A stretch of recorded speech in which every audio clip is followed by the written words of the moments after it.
Welcome to International Securities Exchange's podcast series. Facilitated by renowned educators, ISE podcasts are intended to teach beginning as well as seasoned investors the ins and outs of trading. To find an updated list of podcasts, please visit www.ise.com/podcasts. Please be sure to listen to our important message following this episode regarding the risks of investing in exchange-traded options. Welcome, everyone. This is Steve Meisinger, your host for today's ISE webinar. Today, I'm really pleased that we have Jack Crooks with us. He's the president of Black Swan Capital. Jack has tremendous insight into the currency markets. I learn so much from Jack each and every week. If you subscribe to the Currency Currents Professional, which, again, everyone has to make their own decision on this, but I think it's very valuable personally. But, again, you have to make your own decision.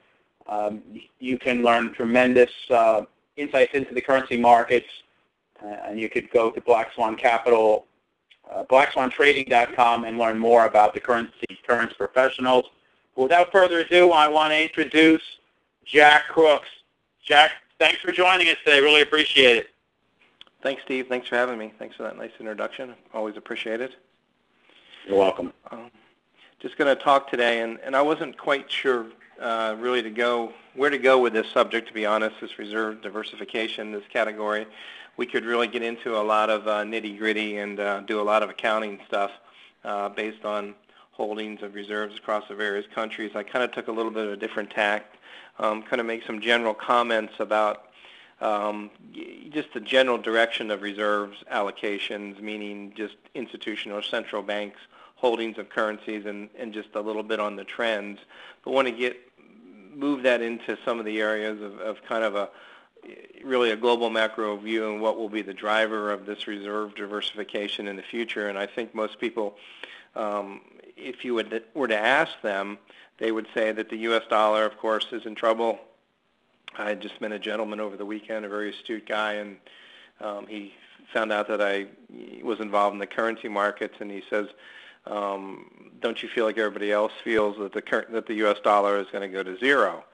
And that's, it's interesting that is the general feeling, and I think part of that feeling is because of the fact that when we look at our own economy, we see some very, very ugly things going on the fiscal side, on the monetary policy side, and we say it's just a disaster for the U.S. economy, train wreck, and coming at us, and therefore the dollar has to be hit. But again, that's not always the case when it comes to currency markets. It's a very perverse market, and what you always have to keep in mind, at least at this stage in our lives, is that the U.S. dollar is the world reserve currency, and precisely because of that, it gains many, many benefits, even though the U.S.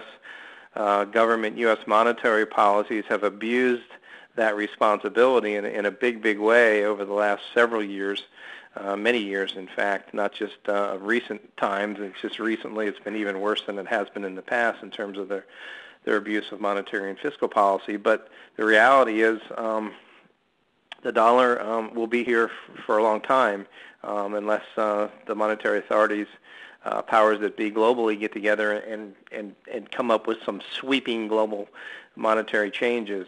Now, in the midst of the cycle we're in, where everybody's trying to save themselves, it's doubtful we're ever going to piece together anything that in the near term. So I think we're stuck with the system that we have. And let me get to it. With that introduction, it's based on one of our disclaimers, the secondary disclaimer.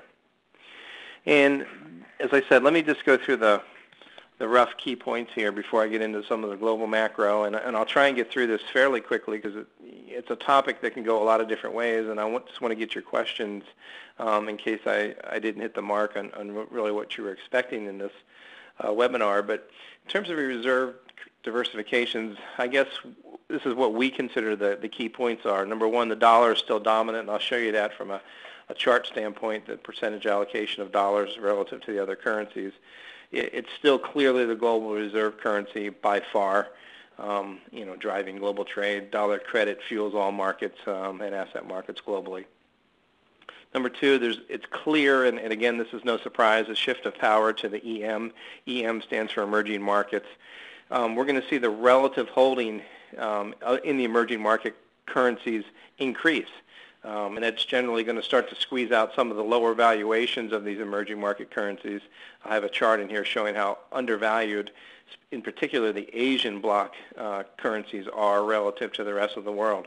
But as the power shifts to the emerging market, and it seems to be setting concrete, given all the opportunities, giving enhancement for yield, giving the potential for subpar growth in the industrialized world economies for many years to come, I think a lot of the money at the center, the main financial centers, will continue to shift out to the emerging markets for growth and yield, and which means the allocation of reserves to the emerging markets will increase, and it will decrease. The dollar relative holding will decrease accordingly. You're going to tend to see, I think, local blocks being set up, local trading blocks as China starts to free up its currency a bit more. You'll see some cross-border trade in the local currency in China with some of its trading partners and just totally bypass the dollar. As that starts to happen more and more, and you see these local exchanges, cross-border exchanges with the dollar out of the picture for things like commodities, which dollar dominates the trading of all global commodities, but that will start to change, I think. No doubt the U.S. dollar will lose some of its relative position in the world, but this is a slow, long-term process at the moment. And right now, even now, with relative power and growth in the emerging markets, their relative GDP growth in the world, their share of holding in terms of reserves is very, very small. And one of the primary reasons for that is they really don't have a very deep capital markets per se in the emerging markets. Unfortunately, the emerging markets still depend primarily on the deep markets in the West, of local liquidity in the West, money moving out from the center to the periphery being the emerging markets for funding. And that's one of the reasons the relative holding of emerging markets hasn't increased as a percentage of that much. But that will change as the capital markets start to form. When I say capital markets, what I'm thinking of primarily here is bond markets. You get depth of capital markets when you have bond markets, and the Asian markets don't have those with any significant depth at the moment, but that will change, I think.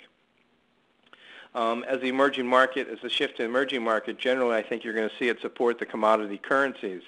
The whole idea of globalization and cross-border demand for raw materials driven primarily from China, you're already seeing the percentage of the allocation towards the things like the Australian dollar and the Canadian dollar start to increase a bit, and just the relative level of global trading in foreign currencies, in the commodity currencies, has increased dramatically because of this shift in emerging market demand, and again, primarily with China at the center. Fourth point, China really is the wild card here.